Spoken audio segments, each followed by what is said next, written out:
Over here in the tool panel, hiding underneath the rectangle frame tool, I'll just click and hold for a moment so I get this pop-up menu. I can choose the polygon frame tool.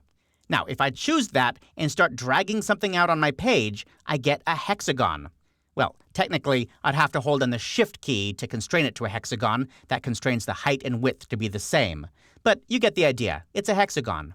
Now, right now I'm in preview mode, so I can't see it, but that's okay. I'm going to change the fill. I'll go up to the control panel and change the fill to something like yellow. Then I'll hit the escape key to make that pop-up menu disappear. Now, I don't know about you, but I very rarely need hexagons. I mean, maybe if I were doing a beekeeper's journal, that would be helpful. But in this case, I really don't need a hexagon. So I'm going to go back and select it with the selection tool and then press the delete key to make it disappear.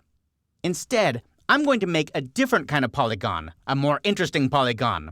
And to do that, I'll go back and I'll double-click on the polygon tool. That opens the polygon settings dialog box.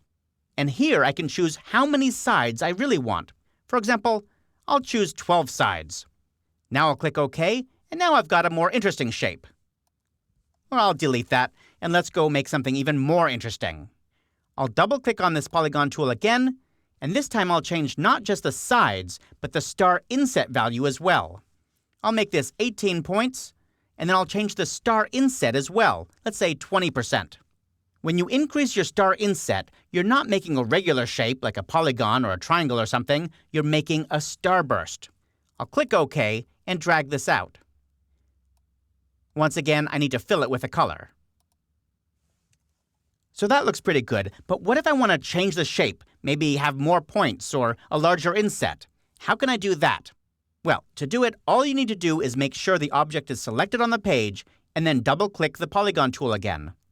Now, change the sides and the inset.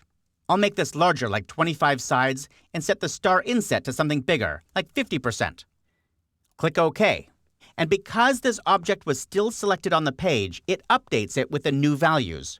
Now, granted, a fancy starburst like this might be out of place if you're laying out a scholarly scientific journal.